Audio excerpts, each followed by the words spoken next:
Armando Broja e nisi si zëvendësues këtë edicion në radhët e Burnleyt, duke luajtur vetëm në minutat e fundit të barazimit 2-2 ndaj West Ham. Por që me hyrjen e tij në fushën e lojës, ai u shfaq shumë më ndryshe se sa ishte parë në ndeshjet e mëparshme.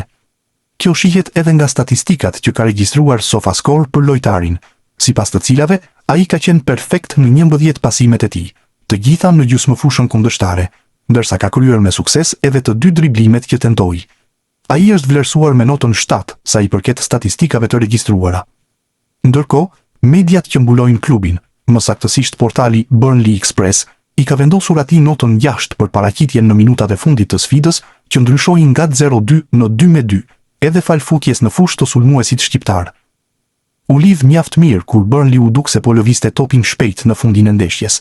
Do të jetë interesante të shihet se çfarë ndodh në 2 javët e fundit të dritares së merkatos, shkruante portali në fjalë për Brojën, duke ju referuar edhe lajmeve për një transferim të mundshëm të tij. Mirlind Daku ka shënuar sot ndeshjen e tij të parë si titullar në radhët e skuadrës së Spartak Moskës, duke u bërë menjëherë protagonist të një suksesi i saj. Ekipi i ri i Dakut luante në transfert përballë Baltika dhe futbollisti i kombëtares shqiptare la gjurmën e tij në minutën e 20 të ndeshjes. Ai nisi një asist perfekt për Ugalde, i cili shënoi kësisoj golin e avantazhit për skuadrën e Spartak Moskës, duke falenderuar menjëherë sulmuesin shqiptar. Sulmuesi luajti të gjithë ndeshjen e plot me Spartak Moskën që në fund triumfoi me shifrat 2-1, duke u kthyer në vendin e tretë në renditjen e kampionatit pas 4 javësh të luajtura. Mario Mitaj ka regjistruar një asist që në ndeshjen e tij të parë zyrtare me fanellën e Genoas, ku u transferua gjatë kësaj vere. Mbrojtësi i kombëtares shqiptare ka lënë shenjën e tij në Kupën e Italisë, në duelin mes Genoas dhe Askolit. Edhe pse sfida luhej në fushën e skuadrës së Serie A, ishte Askoli që kaloi pari në avantazh, duke befasuar vendasit.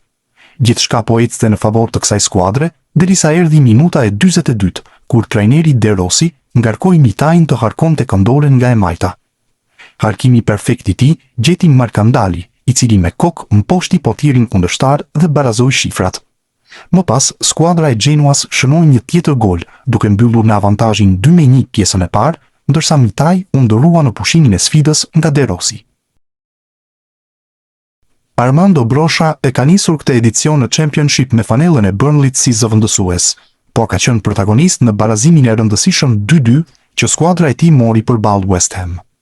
Broja hyri në fushë vetëm në minutën e 76, kur shifrat ishin 2-0 për ekipin mik, që dukej në kontroll të plot të ndeshjes së javës së parë. Por pikërisht në një pasim i Broshës erdhi penaltia që rihapi takimin, me Fleming që e ekzekutoi saktësisht, duke ndezur edhe një herë atmosferën dhe një sherr të vogël pas saj, ku u përfshi edhe sulmuesi shqiptar. Në minutat shtesë të ndeshjes erdhi edhe goli i dytë i Fleming, që vullosi një barazim 2-2, i cili dukej si një fitore për skuadrën e sulmuesit shqiptar, që duket se mund të ketë minuta në fushë edhe me trajnerin e ri. Kazim Laçi e ka nisur me këmbën e mbar këtë sezon në Superligën turke, ku është pjesë e ekipit të Rizespor. Mesfushori i kombëtares shqiptare, si zakonisht titullar në radhët e skuadrës së tij, rezultoi vendimtar në suksesin 1-0 të siguruar në fushën e Konyaspor, në ndeshjen e javës së parë të kampionatit, ku ekipi i tij lufton për të qenë pranë zonës së kupave të Europës.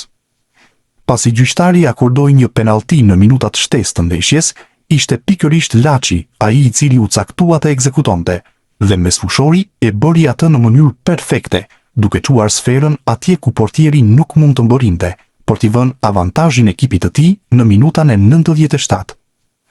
Në sezonin e kaluar, Laçi ishte autori 7 golave dhe 9 asisteve në Superligën turke, duke u bërë një nga lojtarët më të spikatur të ekipit të Rizespor. Legjenda e Spartak Moskës, Valeri Kechinov, ka dhënë një vlerësim pozitiv për transferimin e sulmuesit shqiptar Mirlind Daku, duke shprehur bindjen se sulmuesi i kombëtares mund të ketë ndikim të madh te skuadra ruse.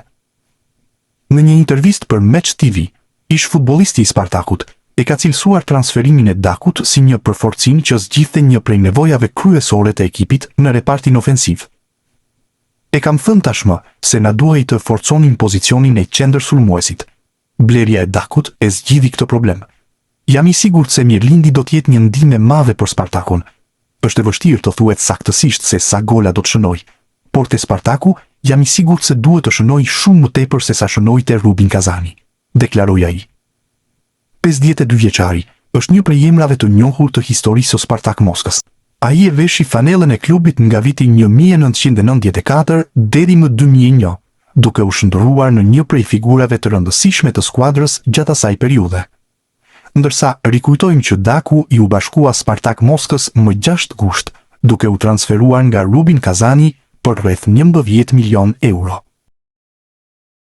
Julian Shehu ka regjistruar sot asistin e parë për këtë sezon në kampionatin polak, ku prej vitesh vesh fanellën e ekipit të Widzew Łódź. Në ndeshjen e javës së 4 ndaj Korona Kielce, ishte pikërisht një devijim me koki mes fushorit të kombëtares shqiptare, ai që solli edhe golin e avantazhit të shënuar nga Kapuadi. Por më pas, 2 gola të shpejt të realizuar nga miqt që në pjesën e parë bën që ndeshja të mbyllej me fitoren e Korona Kielce, duke shënuar humbjen e parë për Widzew Łódź në këtë kampionat. Në minutat e fundit të sfidës, në radhët e Widzew Łódź u aktivizua edhe mesfushori Lindon Selahi.